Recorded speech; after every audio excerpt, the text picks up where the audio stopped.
I want to drink the beer.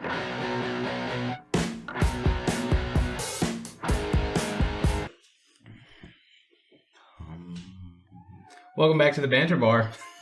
I'm Shane. This is Joseph. Yeah, we're going to drink some lagers this week, which I don't know if you know, but lager is a pretty wide variety. But I will say, Corona Familiar, Keystone. Both lagers. Let's drink some beer. You've got the opener, so I'm going to let Bring you in do the laser. Heineken? Yes. Ooh. Here it comes. By the way, this is a special episode that includes viewer questions. Yeah! And our first question comes from my sister Laura, who's been on the show. Technically your sister-in-law now. I think this is primarily Laura and Rayburn, if memory serves me correctly. And Rayburn's our cousin. Question is, if you had to lose one of your 5 senses to save the rest, which would you sacrifice? This comes from Amsterdam.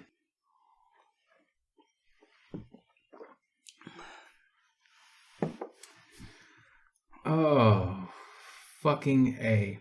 That moment when you taste something and you just forget about anything and everything that's going on around you. I had to look at the question to even remember what the fuck it was.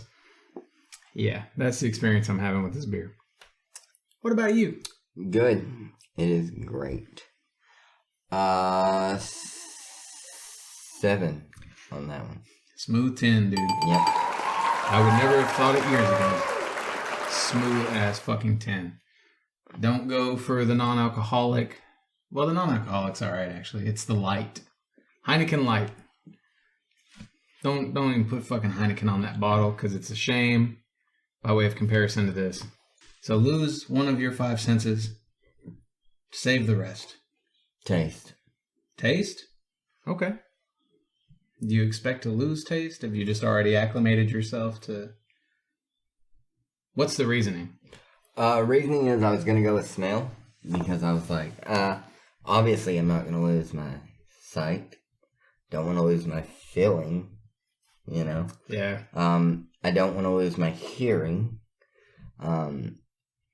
So for me, it was between smell and taste. Then I was like, oh, smell. You could be in a situation where there's a fire, and you might want to smell it, you know? Just, it seems like smell is kind of like a safety thing. Yeah.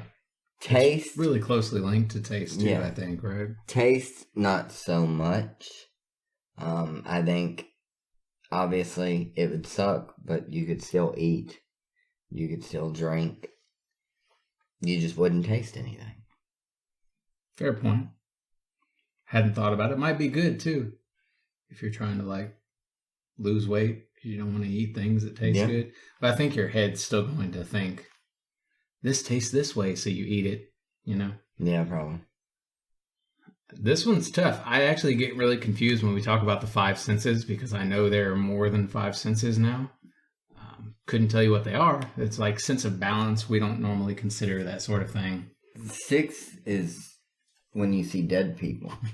Well, I never had that one to begin with, so we could lose that one. But if we're down to 5, I would agree that the feeling, I don't want it to go anywhere.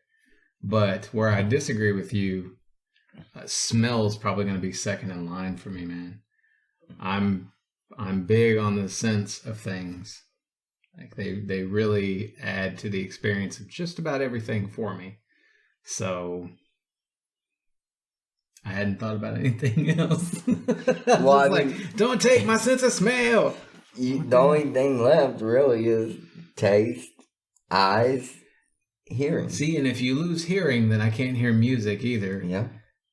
So if it came down to taste or sight, taste. Yeah, that's fucked up. Yeah. That's fucked up, man. But I guess this was always going to be fucked up if you were losing a sense.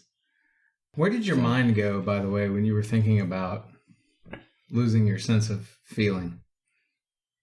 Did it go anywhere specific? It's for me, right to my dick. Modelo. Do me a favor. Just grab the opener and crack it. Don't worry about peeling that shit off. Just fucking crack it. Modelo what? Negra. Because there's also an especial. This is the dark bitch.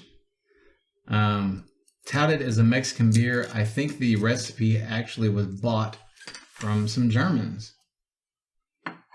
That's according to my uncle. I don't know who actually knows anything. Raven wants to know, what is the most difficult thing you have had to overcome? You've never had this. Oh, man.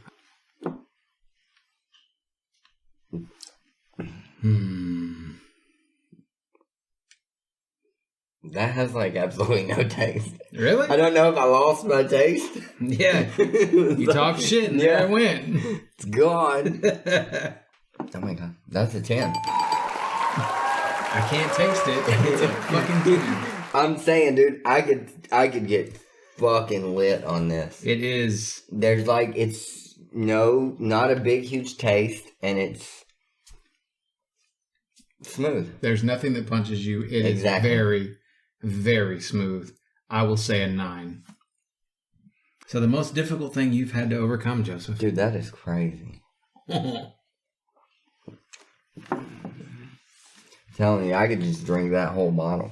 The most difficult thing for me to overcome so far in life has just been valuing myself appropriately, not letting other people's views of me affect me to a degree that's unhealthy, make me want to take myself out, sort of thing. Because it's a fact of life. At some point in your life, someone's going to hate you. Someone's going to hate you with extreme hostility. Doesn't mean you don't deserve to keep living. Just try to figure out what you're doing wrong. Move the hell on. Don't stress it. Or don't stress too much. Just keep going. That's a hard one, too. But I'm just going to go ahead and say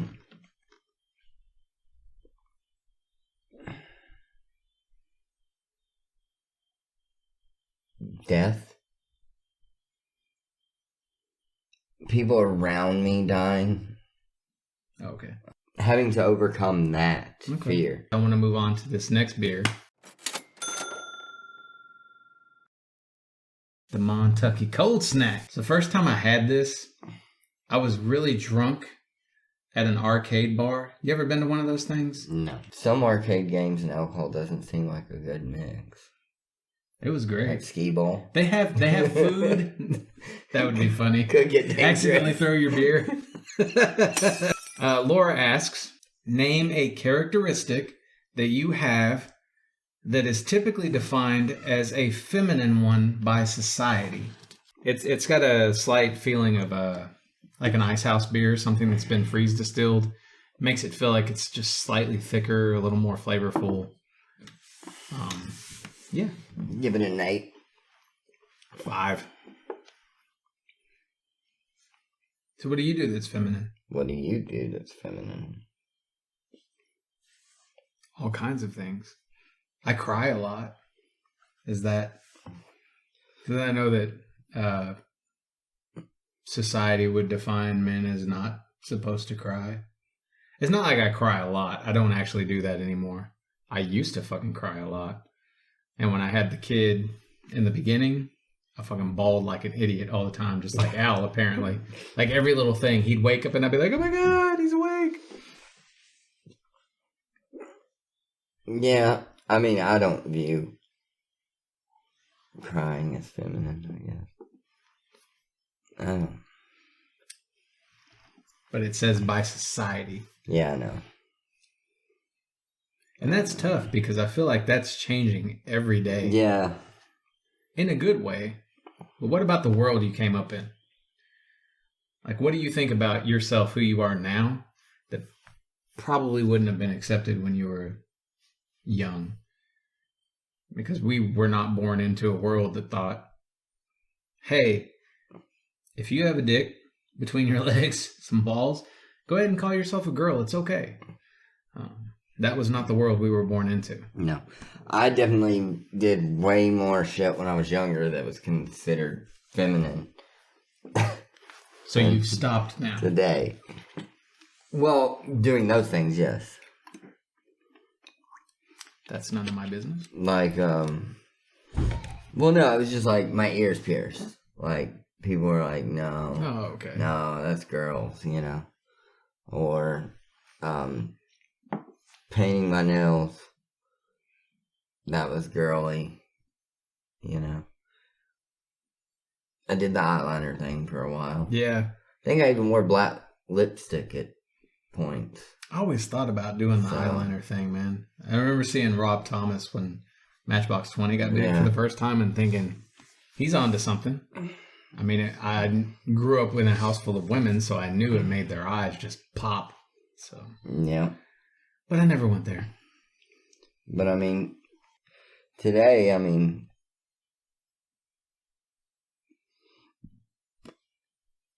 I can't really think of anything. I want to, but I can't. The only thing that comes to mind is at work, someone told, apparently the way I walk is very feminine. Okay. They say, you have too much sugar in your shake. I don't know even what that means.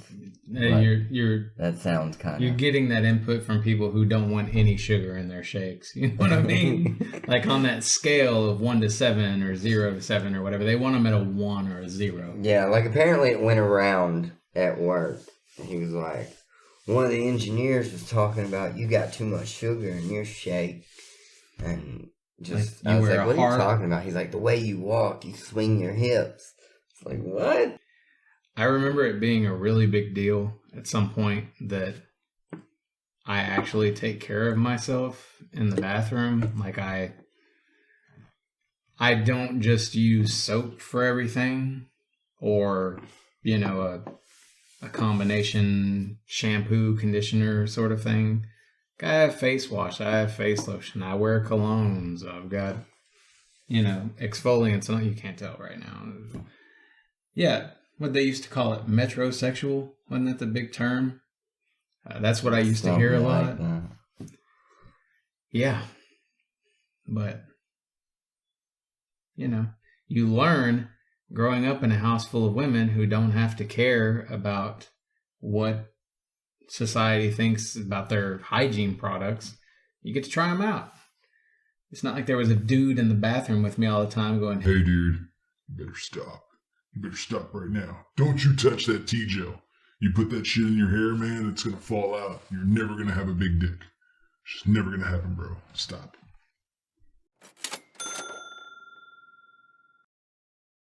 Red Stripe, Jamaica. Another question from Laura. It says, if you found yourself living on a farm, what kind of crop or animal would you want to keep and why? Which I'm going to take issue with this straight away. Because on a farm, you keep animals. Or is that the opposite? On a ranch, you keep... It's crops on one, animals on the other, right? We used to pass a sign on road trips that said Peach Ranch. And it always threw somebody off because they're like, you don't fucking grow peaches on a ranch, bro. That's where you grow like cows and chickens and shit. I'm just being a dumbass. Don't take me too seriously. Well, I don't... No, it's an actual thing. I'm trying to figure it out. I don't know what makes... Because I'm under the impression they're all the same. Farm, ranch. Like, they all have animals. They all have certain things. Hay, things you... Maybe what it is a ranch is specific to something and a farm is a combination. Or vice versa. Like one only grows crops or one only grows animals and the other grows both. Well, yeah, but a lot of them grow certain types of crops to feed their animals. That's what I'm saying. Yeah. So it's like... It goes hand in hand? Yeah. Okay. That's why I'm trying to actually... I've never asked myself that question before. Maybe a ranch is like, maybe you sell things. Maybe you like raise animals and sell them, or like,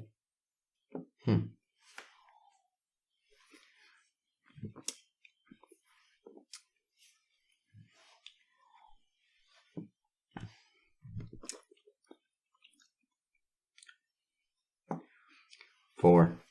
This feels like a beach beer to me.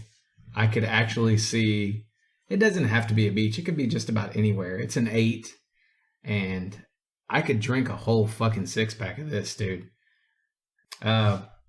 Easy answer for me here, though, an honest answer to the question. I want to be able to pick the curry spice from my yard.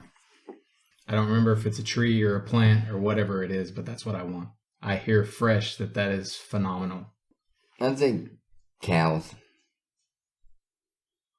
And that's because you can get a lot from a cow. Milk. Meat. Hugs. This is Samuel Adams. Boston Lager. So what's this smell like to you? Hops. Somewhere between the metallic and the fruit note. That's what you're talking about. I don't know that it's hop, though. I think it's just the toasting of the grain. Well, it says hops. Yeah, they've got hops in it. Whatever that. All beers have hops in them. These have unique hops. Okay, this is floral hops. Maybe we're arguing over each other. Maybe it's a combination of both. I don't know. Well, I want to go ahead and read the question, and then I want to talk about this beer before you run it into the ground completely. This is from Rayburn. If you would like to travel, where would you go and why? About the beer. This is kind of the godfather of microbreweries. For a while, when I started trying beers, the majority of what I could even find to drink were varieties of Sam Adams. And I actually had a lot of their beers before I tried their flagship beer, which is this Boston Lager. Joseph's just given up. He's going back. Oh, okay. Anyway, they make a lot of really good beers. I haven't seen as many of them lately as I used to. That's all I was trying to say. Still going to say a 7. 3. Where are you traveling to? Makes me want to party. We kind of, this is what led us down this path. We were talking between shoots. You asked me what country I would live in, if not this one. Yes. And it's kind of the same thing. Yeah. Yes. My answer was Finland. Not only do I think it's beautiful, I love the music that comes out of Finland, and their societal system, their socioeconomic system, better than what we got going on here. So I'm going to say Canada. Okay. I think I actually Canada love that answer. Would be a nice place. You don't even have to tell me anything about it. I just love that answer. What about the States? What if you were moving somewhere in the States? Or traveling? Traveling is the question. Oh, yeah, travel. So, we're not moving. Travel. Well, I've been to a lot of states already, so... Yeah, you don't have to stay, just somewhere you might like to go. Well, yeah.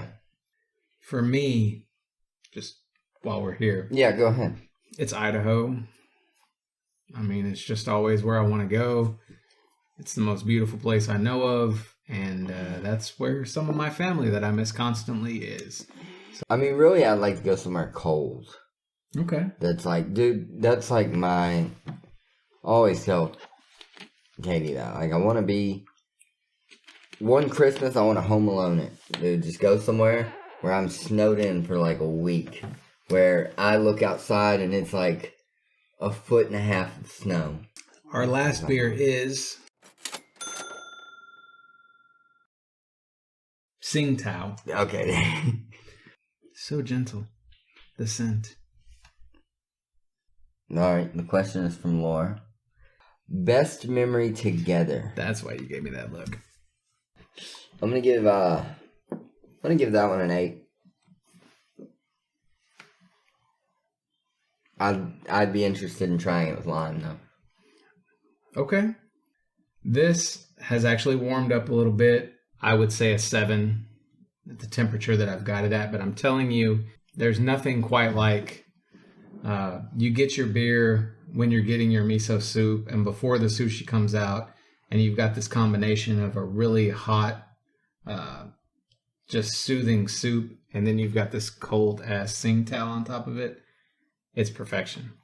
Hey, what do you say if next time we do something very different? Would you be down? Mm-hmm. I'll tell you what it is after we turn the camera off, but you guys have to wait a week. Be sure to subscribe to us assholes, and we will see you next time on You're gonna answer The Best Memory Together. Writing music Okay. together during the whole CMB thing, the recording process. You and your briefcase coming over.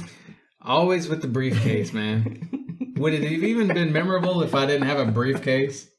Mine is different.